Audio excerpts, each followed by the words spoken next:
Hi Woodbury Lutheran Preschool families, my name is Sarah Malso and I want to come to you today in a video. I think that it's a better way than giving you everything in writing to try and let you know where we're at with preschool for the upcoming year. I want to first and foremost thank you for your patience. I know that some of you have been looking for answers for different things and then I haven't had all of the answers right away.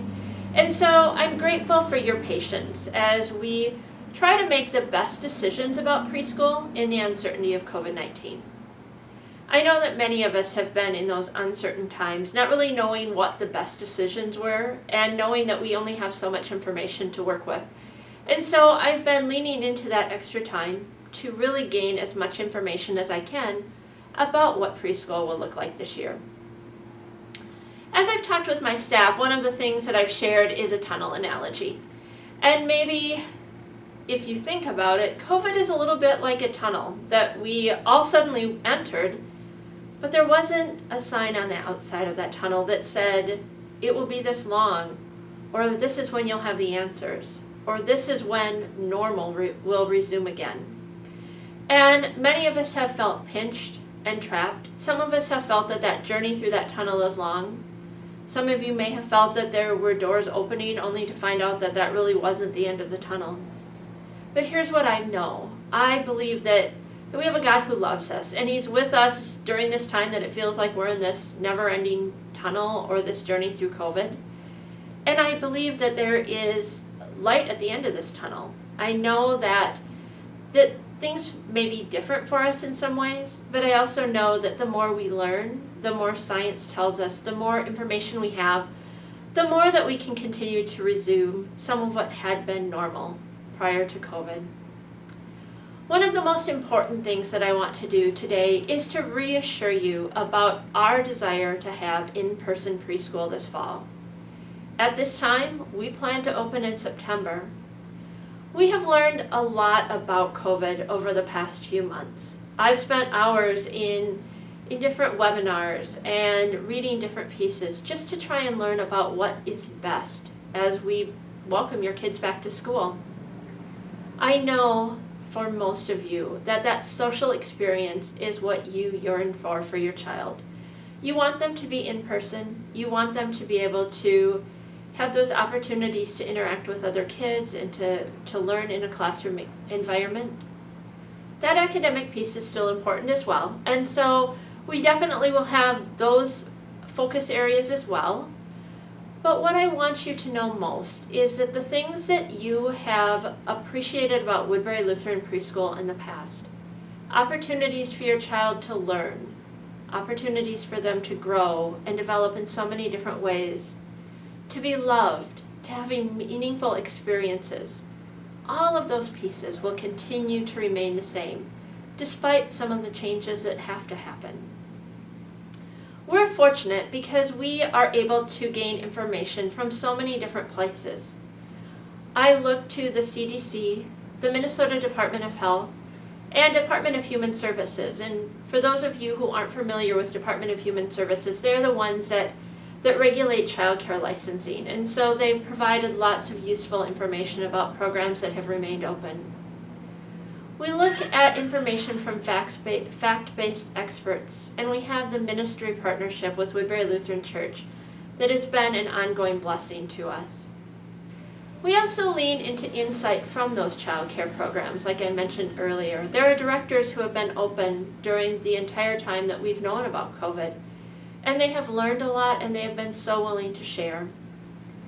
Another piece that you might wonder about is how the Department of Education or a school district's decision plays into our decision. And it is definitely something that we consider, but we also know that elementary schools are faced with so many different unique challenges that can't be handled in some of the same ways that we can do things in preschool. For instance, many schools rely on busing, and that's something that our program doesn't have to deal with. And so while their insight is important to us, we don't feel the need to follow all of the decisions that are put in place by the state Department of Ed or our school district. We know that we're able to make some other good decisions for our program. I want you to know that I recognize that each family is unique, and your situations and what you're facing and how the upcoming year looks for you is very much one that is family specific to you. And you are the ones that know what's best for your family. But here's what I can tell you. The safety of your child, the safety of your family, the safety of our staff and their families, those are of utmost importance to me.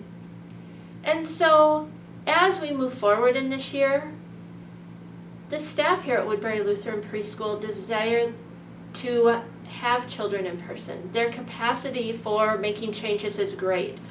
Sometimes we think that teachers kind of lay low during the summer, and this team has been in almost weekly Zoom meetings with me, and they're brainstorming and they're troubleshooting, and their ideas and their willingness to embrace some of these changes has been incredible. I want you to know that that is the staff that's waiting to welcome your child. We will continue to prioritize safety throughout this time. And here are some things that you can expect to see as your child returns to preschool. As we look towards safety, a few of the things that will be different or that you can expect at this point is that there will be daily health checks. We likely won't be taking every child's temperature at the door. We will ask families to have a system where they report that. We will do some incremental screening at arrival time, and also be doing temperature checks for kids who stay with us throughout the day. Another piece that you can expect is consistent small groups. So in the past, we've worked with ratios of 1 to 10. Right now, consistent guidance to early childhood programs has been group sizes of no more than 10. And for the most part, that's what you will see. The exception to that will be the full day, 5-day-a-week program. Just because of the space and the needs of that group, that group will be a little bit larger, but we'll also have dedicated staff to just that program. You will see reduced exposure of others, of your child to others outside our program. And so drop-off time this year will look different. We do want you to be able to, at this point, bring your child into the building. Now again, that might change throughout this fall and what we know, but at this point our goal is to have you be able to walk your child to their classroom and drop them off. The time that you'll get to spend in your child's classroom this year will look different, but we're strategizing ways that we can still have you feel connected. You'll see an increase in hand washing and sanitizing throughout. That's always been something that's been important in our program, but it will continue to be a focus and an emphasis as we strive to keep all of us healthy. There will be increased cleaning and sanitizing each day. And so there will be more toys that go through a dishwasher. There will be an increased cleaning of high-touch surfaces like door handles and those kinds of things. And there will be a thorough cleaning of every classroom at the end of the day before the next group of students arrives for the next morning. You've likely heard the term social distancing, and in preschool we really don't want to use that term because we know that social is a big part of why your child's here. And we also know that even if we talk about physical distancing, that's really not in the vocabulary of young children. So we'll look to implement that in places that it makes sense. At lunchtime, at large group time, where we position kids, how we space them out, all of those will be things that we consider. We also might use indicators for different learning areas. So it might be that in the library area, it's just one child, but in the home living area where we know that their play is dependent on others, it's multiple children.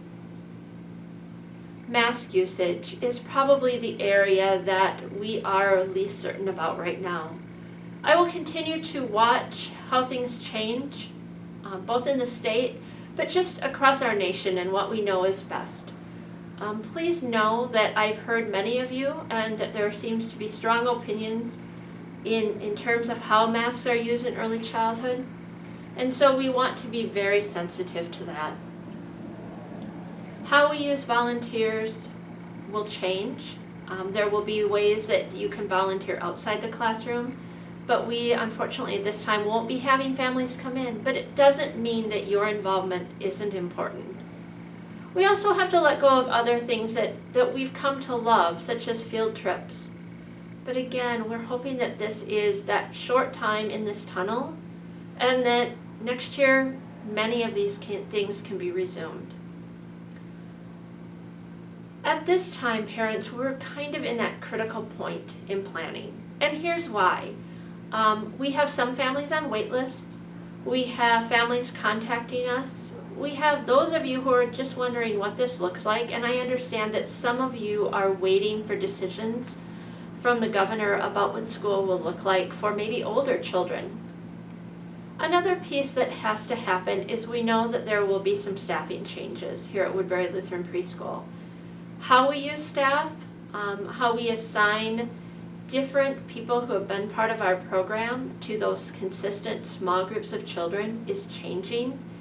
And in order to do the right hiring, to be good stewards of your tuition money, we need to be able to plan, to be able to bring those people in the right amount to staff the spaces that we will have open.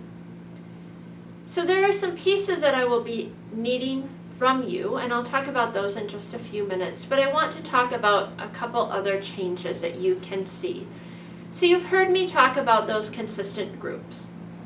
One of the changes that we feel as a preschool team that needs to happen this year is aligning the needs of families and our care for their child during their time here more so with just the specific grouping of just 3s and just 4s. And so this year you likely will see some more mixed age groups. Now the cool thing about that is while it seems like it's something different, it's not new to early childhood. We know that there's a whole body of evidence that says children actually learn really, really well in mixed age groups. And if you think about maybe personal experiences, when you've taken your child to a playground, and maybe you even have to think to like pre-COVID times, but if there were other kids there, they were excited to join and play. And if they were younger, older kids helped them keep up. And if they were an older child, they love to help younger ones succeed. And that's what we see in the classroom. The other thing that I've learned as a staff as we've talked through this is almost all of our teachers have previous experience working with mixed age groups, which I think is cool. They already know how to do this. The one exception to the mixed age groups may be high fives. And that's because we recognize that for those children who are in their 3rd year of preschool, that they need something different. They need that very specific intentional year between what had been a preschool experience for them and starting kindergarten. And so that program likely will remain intact as much as we can have it to support the unique needs of those learners. Moving forward, an important piece that we are looking for from families is the signing of their tuition agreement. The tuition agreement is located in TADS, and the tuition agreement has 2 parts. The first part is a non-refundable deposit, and that non-refundable deposit is the equivalent to 1 month of tuition for your child. For families that are with us for the duration of the year, that's applied as May tuition for your child. However, if you were to leave early, that non-refundable deposit is just that. It's a non-refundable deposit. As you go into your tuition agreement, another piece that you will do is take care of your tuition payment plan preference for the year. And I'm not going to get into all the details, but I can tell you that when you go into TADS, you'll be able to see the different options. We have set an August 5th deadline for the completion of tuition agreements, but if you know that you're coming to preschool, if you know that that's your plan, it would really encourage you to complete those earlier, because the more time that you give me, the better I'm equipped to just kind of move forward with our next steps. Another question that I've had from many of you is, will preschool move to online this year? And that's a question that I just don't have the answer to. I can tell you a few things that that I have going through my mind as we think about that. The first is that I can't just look at case increases in Minnesota.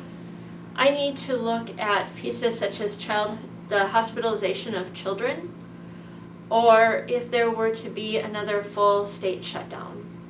Those are pieces that would lend us to needing to move to online for a period of time. If that were the case, we would look at families that are in a need for critical care for their children because of their jobs and the requirements that they have. There's another time that children may have to move to online, and that is if for some reason we have a class that needs to shut down, or if your particular child or family needs to be quarantined for a period of time. We would have online learning available to them. Tuition, if there is an extended shutdown where our whole preschool shuts down, has been another piece that families have questioned. And so there are two options that we're looking at. The first is that you would pay a reduced tuition rate for online preschool, which would include learning packs, which would include some video connections, some Zoom meetings, that kind of thing with your child's teacher. And again, it would be at a reduced rate, but it would also hold your child's spot. And we would be more aggressive with reopening and resuming to in-person classroom time.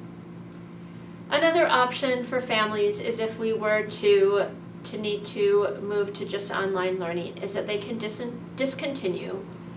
In that case, they would lose that non-refundable deposit and there would be a re-enrollment fee.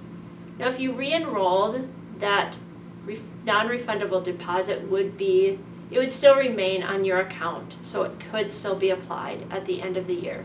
So we want to let you know that there's options, but another piece from just a director position that I have to keep in mind is that if we reopen, I need teachers available to quickly step back into the classrooms and be ready to go. And so it's balancing your needs as families with our needs as a school to try and create some sort of balance. I know that there are no easy answers, and it seems like sometimes you can have all the plans in place and something comes up and it just stops things.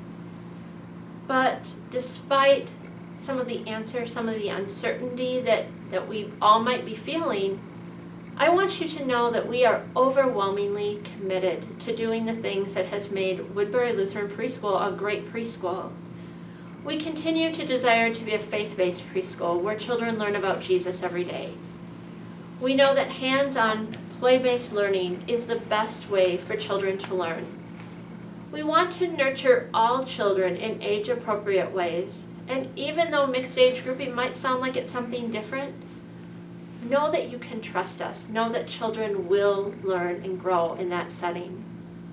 And please know that I continue to pray for the research people, for the scientists, and for your family. We're all doing the best we can. And your safety and bringing kids back to preschool and having it be a great year is on the forefront of all of my decisions. Blessings to each of you.